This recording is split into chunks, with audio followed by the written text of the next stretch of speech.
versus the Rams, the Niners have all Shanny against McVay. So the Niners basically don't beat anybody, but they beat the Rams consistently. Their longest active win streak against any opponent is against the Rams. Niners were plus 160 on the money line. That came in for you. You could have gotten the 3.5. You didn't need it. In fact, only 13% of the tickets at Caesars had the Niners and the points. So that was a nice underdog that cashed in very, very easy and comfortably for you. Under came in 50, 50.5, depending upon. It was 393 days since the Niners' last win at home, which, by the way, was also against the Rams. But this one, comfortable, fun. San Francisco, this looked like the team that went to the Super Bowl a couple years ago. Not like the team that, since a 2-0 start, had lost 5 out of 6 coming in. Nothing but a G thing, baby. You like that one? I do like That's pretty good, actually. He's a handsome guy. Looks like Musa. Yeah, a little bit. All right. First 5 starts. And we talked about this pregame. The last 2 games before this one, they really said, all right, it's on you. He had passed for more than 320 yards in each game, had 4 touchdowns, just 1 interception coming into tonight. And then tonight, had a very nice night, 2 more touchdowns, no turnovers. Jimmy G's touchdown-interception ratio, 6-1 the last 3 weeks. Maybe, just maybe, here come the Niners.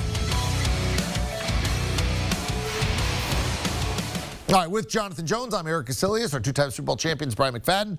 B-Mac, what just happened, and where has this been all year for the 49ers, or at least where's it been the last 6 weeks for the 49ers? San Francisco just played grown man football. They found out the weaknesses for the Los Angeles Rams defense, and they wanted to exploit those weaknesses, and they did so. The first drive after that communication error by Matthew Stafford and OBJ, they drove down the length of the football field just running the ball.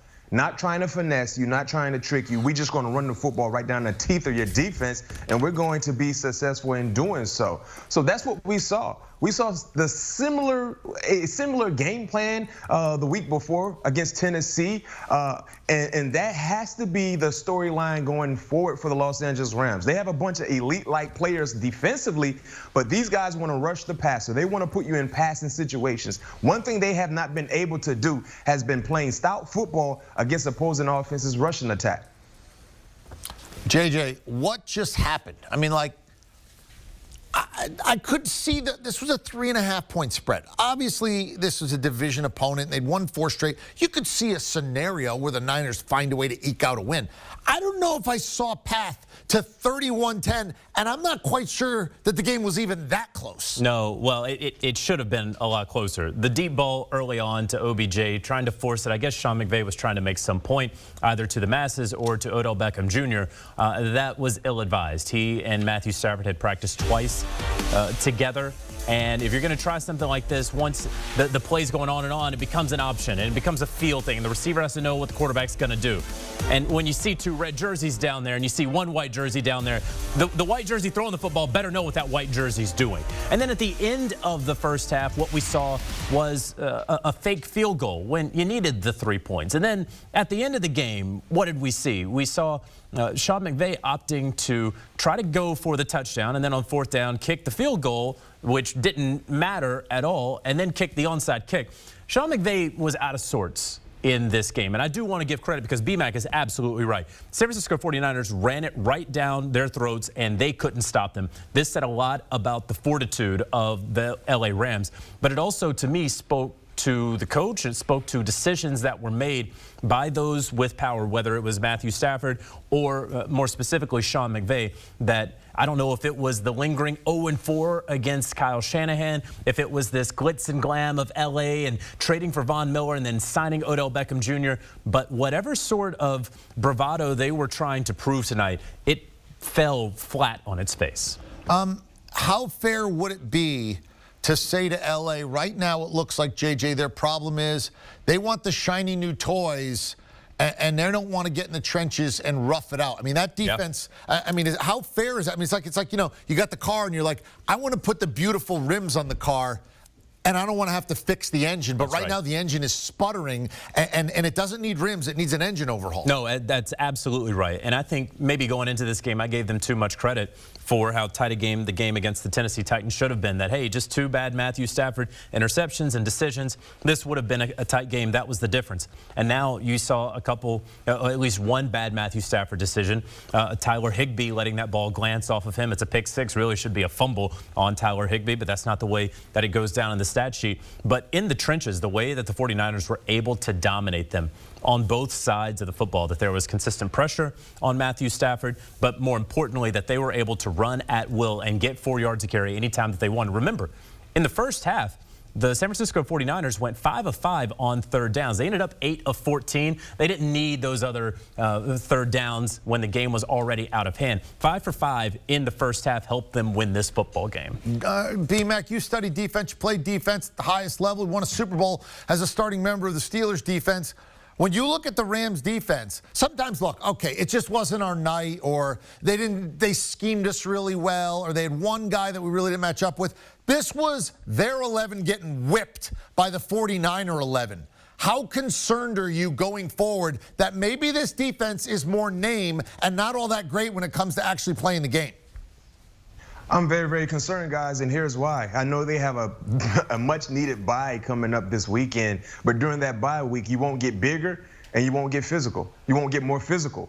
Aaron Donald is a nightmare, but he's only one player. When you look at the first 2 level guys, all on the first 2 levels, the first level, the second level, they're a bit undersized, especially the inside linebacker. One thing about playing a 3-4 scheme defensively, you better have a stout anchor at the nose guard position. You better have 2 inside backers that can flow, but they also can meet you and win the point of attack. They don't have that. When you look at some of the most, I guess, noteworthy 3-4 defenses that are great against the run, a la Tampa, you know who they have at the nose guard? Vita Vea. He's an anchor. He's a deep freezer. You're not moving him, and he allows the inside linebackers to flow without getting touched. They don't have that same personnel up front, and that's why they will continue to lose battles. And I can tell you this much, another reason why I'm so concerned, because yes, they will get into the playoffs, right? Will they win the division? I don't know, but they can get into the playoffs. But the teams in the NFC that we all believe will be in the playoffs, the Dallas Cowboys can run the football, right? The Green Bay Packers, ooh, now they're starting to get A.J. Dillon involved, especially if you have to go to Lambeau Field in January where it's probably minus 20, minus 15. You better believe you're going to get a heavy dose of the ground and pound attack. And the same can be said for Tampa. So this is something that we'll monitor and that will follow this team, because they won't get bigger and they won't get more physical. All right, so we have concerns about the D, and we give the 49ers credit for being physical and running it. Also, Jimmy Garoppolo's playing pretty good football right now, B-Mac. The last 2 weeks coming into this, he was statistically better than he was tonight in terms of putting up yards. He was over 320 passing yards in each of those games. But this is the 3rd straight week he has accounted for 2 touchdowns, and he was 15 out of 19. And I'll tell you, it seemed very late in the game. JJ and I were watching and going, well, he's 11 for 11, he's 12 for 12, whatever it was, 13 for 13. He had no incompletions for a long time in this game. What are you seeing with Jimmy G right now? Well, I think when you look at Jimmy G, especially in tonight's ball game, he was always comfortable. I mean, they got off to a fast start. The defense put points on the scoreboard. He was never fighting from behind. He played the entire ball game as comfortable as a baby in the car seat. So I'm not surprised when they got off to a fast start. But one thing about San Francisco, especially Kyle Shanahan playing against Sean McVay and the Rams, this is like their Super Bowl. This is what they do. This is who they are. And if you're taking this line and trying to win some money, you got to take San Francisco. This is what they do. I'm more concerned about what's next for Jimmy G and the San Francisco 49ers. And EK and JJ, I'm willing to bet right now they have to travel to Jacksonville. I wouldn't be surprised to see the 49ers only lane maybe 2.5 or 3.5 to Jacksonville, because clearly they have been up and down, an emotional roller coaster the entire season. But tonight they did what they were supposed to do, a much-needed win against a divisional foe to keep their playoff hopes alive. Are they alive? I mean, when you look at the 49ers right now, we're going to play, if I'm a Niner fan, we got to go at Jacksonville. Then Minnesota comes to our place. I like going up to Seattle. I'm okay with that. Going into Cincinnati. Yep. Atlanta comes out in That's the good. Kyle Shanahan game. Then we got to go to Tennessee. Then we get Houston. And then we go at Arizona. Not awful. Not awful. That's 9.5 wins. 9.5 wins. Do it. Right now, the 6th and 7th seed in the NFC have 5 wins. The San Francisco 49ers have 4 wins. So you're going to need to get those wins there. You're going to need to beat Jacksonville. You're going to have to beat Minnesota. You can maybe beat Seattle and then Atlanta. You're going to beat Houston. I'm counting 5, 4.5, 5 right there. I think 10 wins from the NFC will get you a 6 or 7 seed. The Saints or the Panthers will taper off. I don't think both of them are going to be on the jet planes that they seem to be. It seems that the Saints maybe already are beginning to taper off. So there's a slot in there for the San Francisco 49ers. That Vikings game is going to be a big one because you have to imagine that that's going to be one of the teams in the NFC that they're battling out for one of those last wildcard spots. Yeah, I kind of look and say, all right, Atlanta, Jacksonville, and Houston look like winnable games. At the Rams, at Tennessee, at Cincy may be difficult. Beat Minnesota at home, win at Seattle, right? Those are the 2 flex games. You can get both of those. Do you see San Francisco as a playoff team? And again, we're going to be prisoners of the moment. We just saw them play a dominant 4 quarters. Dominant. But overall, they look like, and do you feel like they're going to be a playoff team, B-Mac? Nah, I don't. I don't at all.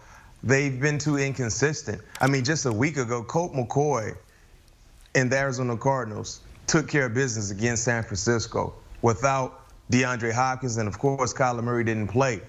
And that game was lopsided.